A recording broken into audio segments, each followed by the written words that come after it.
Olá, iniciando mais um Ponto Certo, direto de Brasília, Distrito Federal, Brasil. Hoje nós vamos falar com um especialista no Brasil a respeito de abandono afetivo. Então você, mãe, você, pai, que está nos assistindo agora, este assunto é do seu interesse.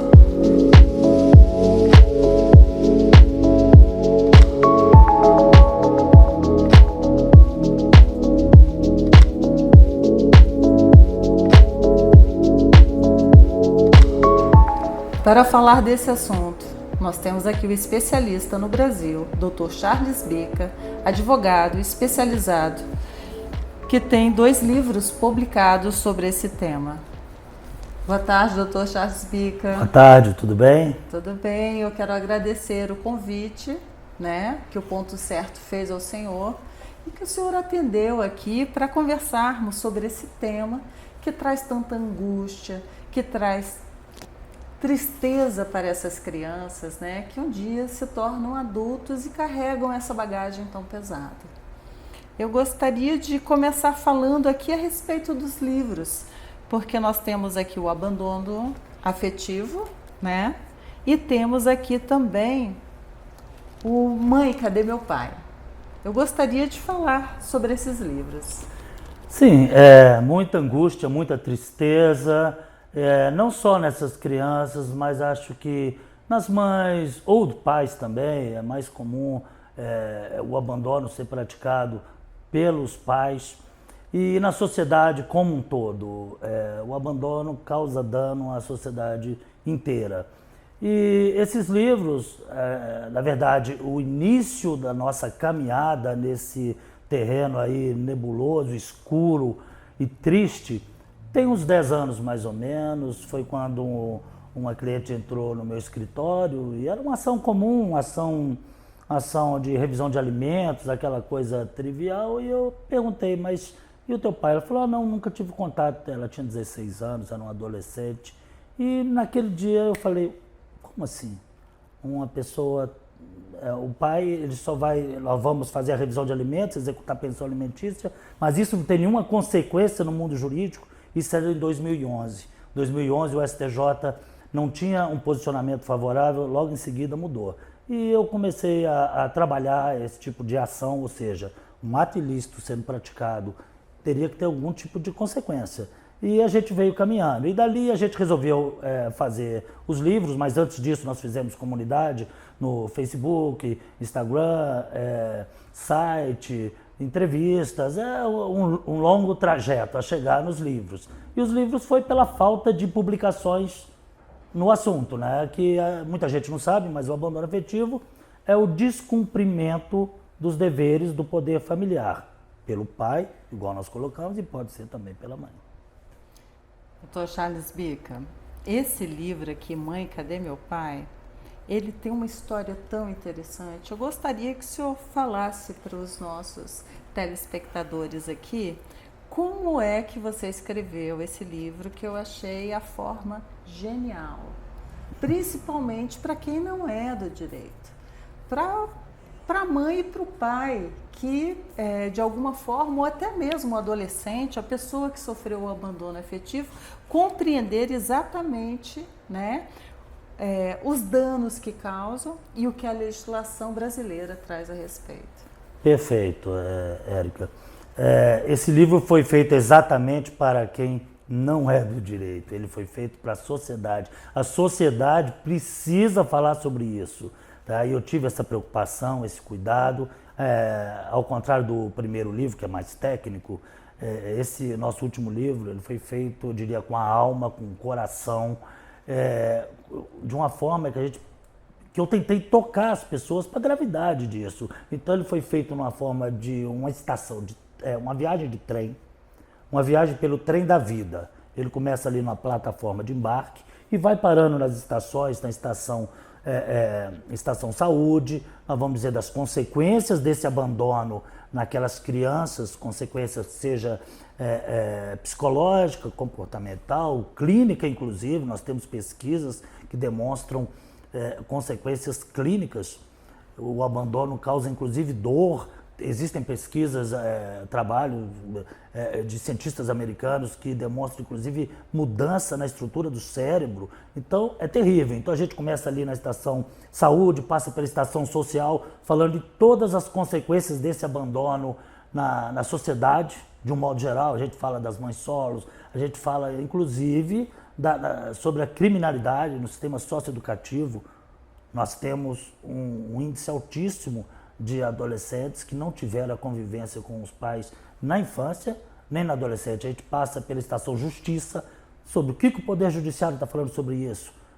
Nós temos um ato ilícito sendo praticado todo dia, em todas as casas, e sendo normalizado pela sociedade. Então a gente vai na estação justiça, a gente vai no Congresso Nacional. O que está acontecendo lá sobre isso? Tive lá há muito tempo com os livros debaixo do braço, conversando com o senador. Nós já temos projeto de lei aprovado no Senado, que foi para a Câmara.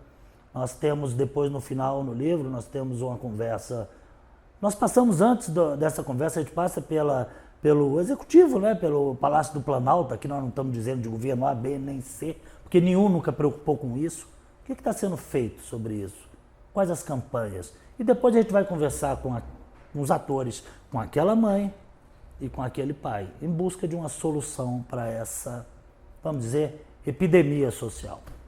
E, na verdade, né, o que interessa mesmo para as famílias, e a grande maioria são mães, né, que acabam carregando toda a educação do filho, e não só a educação material, mas também afetiva, né, que tem que dar conta das duas partes, né?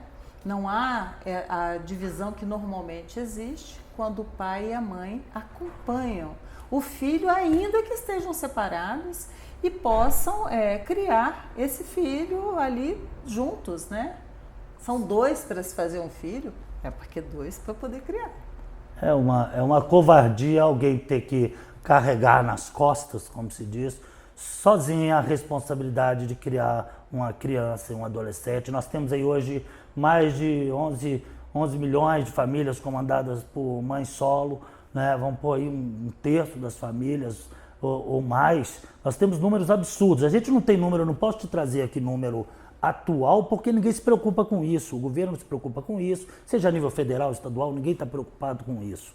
Tá? Até agradeço, Érica, o programa, a oportunidade de estar falando sobre isso, né? Nós temos números. De 2012, por exemplo, eu posso falar, nós teve um censo escolar, a pedido do CNJ, que pediu para o Ministério da Educação. Na época, foram 5,5 milhões de crianças sem o nome do pai na certidão de nascimento. Mas imagina, 5,5 das crianças na rede escolar não tinham o nome do pai na certidão de nascimento. Eu estou falando de 2012. Vamos atualizar 2012 a 2022. 10 anos atrás. 10 anos atrás. 5,5 então. Década passada. Como nós não temos os números, vamos todo mundo aqui imaginar, né? 5,5 atualizando, vai dar quanto? Nós estamos dizendo sem o nome na certidão, na rede escolar. E a evasão escolar no Brasil é altíssima. Quantos que estão fora da escola que vão aumentar esse número? Agora, quantos já nasceram, né? Nessa década inteira? De lá para cá. Agora, Érica, para terminar a nossa conta, e os que só têm o nome na certidão de nascimento? Ele tem o nome tão somente na certidão de nascimento e mais nada. Então esse número é absurdo e a gente tem que falar sobre isso. Nós temos que estar debatendo esse tema, porque essas mães solo, igual foi colocado aqui, eu tenho uma preocupação muito grande. No livro a gente dedica inclusive um capítulo inteiro para conversar sobre isso.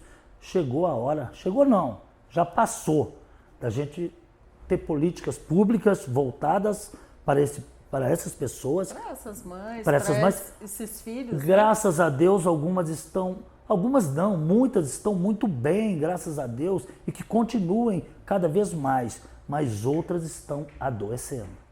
Outras não estão dando conta disso. A equação não fecha, não dá para fazer tudo. Alguns casos, tudo bem, e outros não. E elas costumam ser cobradas por isso. E na verdade, aí eu falo assim um pouco como mãe, é muito difícil para uma mãe também perceber que o seu filho não está tendo afeto daquele que mais deveria dar, né? No caso, o genitor. Eu não vou nem falar o pai, porque eu acho que é o genitor. Consta às vezes na certidão de nascimento, mas não participa, não acompanha. Ou também o caso inverso, porque a gente também vê. Eu acho que num percentual quase mínimo, porque as mulheres, né, as mães têm uma tendência a estar mais grudadas nos seus filhos, né? Mas isso não quer dizer que não exista, porque durante meus anos de exercício de advocacia acompanhei vários pais assim fantásticos, né? E que eram pais solos também. Inclusive na minha família eu tenho 2 que criaram as filhas sozinhos, né? Mas, Dr. Charles Bica, eu gostaria também de falar para esta mãe que está nos ouvindo agora, o que a legislação brasileira pode trazer em benefício para ela, no caso, quando o pai da criança se recusa a fazer hoje o registro de nascimento? Primeira coisa é o reconhecimento da paternidade. Tá? Muitas mães não sabem, mas existem leis, existe especificamente lei que dá amparo para que ela vá num cartório de registro civil e denuncie, fale lá, ó, o pai é o Mário não quer, o Mário, José, João, o que seja, né? Ele não quer registrar. E aí, se o cartório encaminha para o juiz manda chamar, e se ele não quiser, o próprio juízo determina, encaminha para o Ministério Público para que seja feita a ação de reconhecimento de paternidade. Isso é uma opção, mas ela pode propor também, através do advogado da Defensoria Pública, uma ação de reconhecimento de paternidade. Se esse pai não comparecer, se recusar, vai ser declarado, né, como o pai dessa criança. A primeira coisa é isso, Érica, para começar aí. E aí depois vai ter estabelecer a pensão, né, a pensão alimentícia. Eu acho que a gente começa aí. Algumas, eu não quero, eu não preciso. Mas é direito da criança. Pronto, não precisou nem de eu terminar. É o direito da criança. Vamos parar com isso, porque não é o pai que tem o direito de visitar ou a mãe, é a criança que tem o direito. Aí nós vamos lá na Constituição, né? Prioridade absoluta, e ela tem direito a essa visita, a essa assistência. Isso está inclusive na Convenção Internacional, Convenção dos Direitos da Criança, o Tratado Mundial com o maior número de assinaturas. Toda criança tem direito a conhecer os seus pais. Isso é criado, artigo 7.1. Essa mãe, então, ela pode pedir esse reconhecimento, como a gente estava dizendo aqui, a pensão alimentícia. E agora, ela tem como obrigar esse pai a cuidar do filho? Isso nós não temos. A modalidade escolhida pelo direito brasileiro, ordenamento jurídico, foi a indenização. Então nós temos também a possibilidade de uma ação de indenização ou de reparação de danos, né? Pode-se dizer assim, por abandono afetivo. Então ela pode também propor uma ação, lógico que não é interesse nem da mãe, nem da criança abandonada, nem nosso advogado está alimentando esse tipo de coisa, mas é o que resta a essa pessoa que teve esse ato ilícito grave praticado. Porque amor não tem como se cobrar, né? Amor, carinho, afeto, atenção. Eu queria só fazer um parêntese, aproveitar essa questão, porque muita gente às vezes coloca os que são contra esse estabelecimento esse tema está sendo muito debatido no judiciário. Felizmente agora no fim do ano, a última decisão da STJ foi nesse sentido, de condenação de um pai. Né? Mas aqui nós não estamos discutindo, aí o pai fala, eu não sou obrigado a amar. Não é, igual você falou, muito bem, Érica. Mas existe um núcleo mínimo de cuidado. Cuidado, está lá no 229 da Constituição Federal, é dever assistir, criar e educar os filhos menores. Entendeu? Então existe um núcleo mínimo de cuidado que esse pai ou a mãe deve ter com essa criança. É tão triste, né? A gente ter que tratar de um tema desse, falar de uma pessoa, né? Um ser humano. Nós estamos falando de um bebezinho, eu não consigo imaginar um bebezinho, aquela coisa mais fofa do mundo, que é qualquer bebezinho criança, até animaizinhos quando são bebês, eu acho que eles já vêm assim para ser altamente atrativo. E você ter que lidar com esse abandono, um ser humano não querer cuidar, proteger. Eu não consigo. Você falou aí dos animaizinhos, é interessante que os animaizinhos, muitos lá no reino animal, eles quando nascem, os filhotinhos já saem nadando, outros já saem voando, entendeu? Mas o bebê não. O bebê, do jeito que ele nasce, se ninguém foi lá cuidar e dar alimento para esse bebê, ele vai morrer ali mesmo, naquele lugar. Então, é algo realmente incompreensível e a gente tem que falar sobre isso. E eu fico muito feliz de estar aqui no programa, mais uma vez, podendo falar sobre esse tema. Do abandono de filhos, vem diversas outras mazelas sociais que envolvem a juventude, a infância, a adolescência. Inclusive, Érica, dependendo de cada caso, cada criança vai se comportar de um jeito com relação a esse abandono. Em muitos casos que eu conheço, essas sequelas decorrentes do abandono, se não tratadas devidamente, elas vão perseguir esse adulto para o resto da vida. Então esse tema é muito sério, ele precisa ser discutido urgentemente pela sociedade. Pois é, doutor Charles Bica. E, assim, eu fico muito feliz quando eu encontro um advogado que tem essa ousadia de tocar nessas feridas, tá? Que a sociedade faz questão de encobrir, que as políticas públicas não são voltadas para a família.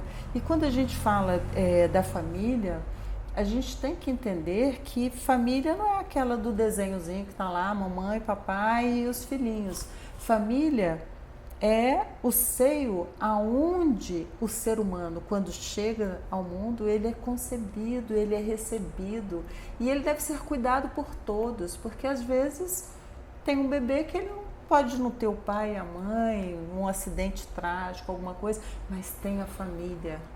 E o que mais me espanta é que muitas vezes o abandono afetivo ele também não é só do genitor ou da genitora, mas da família também, desse genitor e dessa genitora.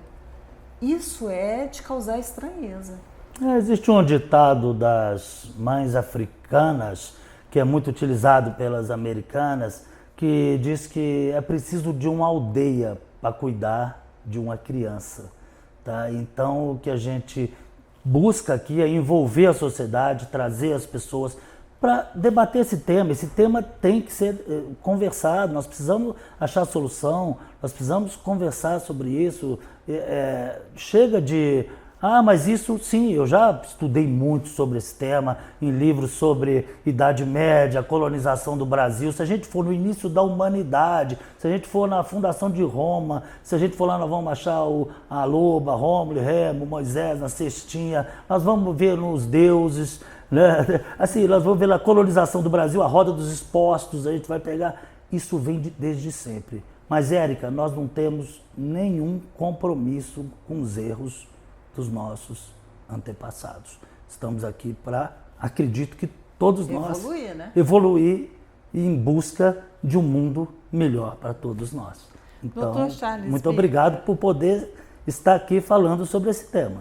Eu que agradeço, mas eu gostaria de, antes de encerrarmos aqui, nós estamos chegando ao final do programa, mas eu gostaria que você desse uma mensagem para aqueles que nos assistem nesse momento, que você acha que é mais importante a questão do abandono afetivo ou alguma medida, né, vamos dizer assim, que a pessoa possa buscar. Eu gostaria também que você divulgasse aqui aonde as pessoas podem encontrar essas informações, aonde pode adquirir os seus livros que estão fantásticos. Muito obrigado. A mensagem é cuide do seu filho, né, ou da sua filha, independente de quem for. Aqui nós não estamos para acusar, igual eu falei da indenização, é o último recurso. A gente está em busca de restabelecer esse vínculo, conectar pais e filhos. Quando a gente resolve esse problema familiar, faz essa conexão, a gente certamente melhora a família, melhora a sociedade e melhora o planeta inteiro. Então eu peço a todos que participem desse nosso movimento, que divulguem essa ideia, né, que divulguem essa ideia, as nossas comunidades, Instagram, Facebook, os livros, estão tudo no nosso site, www.abandonoafetivo.org. E lá, o nosso movimento Abandono Afetivo está cada vez mais atuante, trazendo mais pessoas. Nós temos grupos onde as pessoas colocam a sua situação, né? E eu aqui gostaria de aproveitar esse espaço para pedir a todos que pensem um pouquinho sobre isso, que a gente comece realmente a pensar num mundo melhor. Um mundo com abandono de filhos certamente nunca vai ser um mundo melhor. Que a gente possa seguir o exemplo dos animais, né, Dr. Charles Bica? Porque a natureza geralmente não abandona sua ninhada, os seus filhotes, né? A não ser quando nasce com algum defeito que eles já sabem que pela lei da natureza não vai sobreviver, já eliminam. Mas eles costumam proteger, né? E que essa pandemia toda, essa tristeza toda tenha servido ao menos para conectar alguns, que alguns aproveitem esse tempo de sofrimento, tudo isso que a gente passou, e viva como se tivesse de partida, Eu gostaria de pedir a todos os telespectadores do programa que parem de adiar essa decisão. A gente nunca sabe qual é o último dia. Que façam isso hoje, que façam isso agora.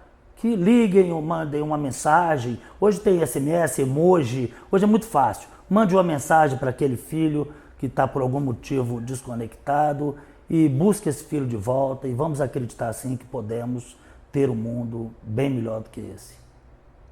Olha, muito obrigada pela entrevista. E assim nós chegamos ao final de mais um programa Ponto Certo. O tema hoje foi triste, pesado, mas a gente tem que tocar nessa ferida e o ponto certo é para isso. Aqui nós falamos sobre todos os temas que acontecem em Brasília. Até a próxima semana.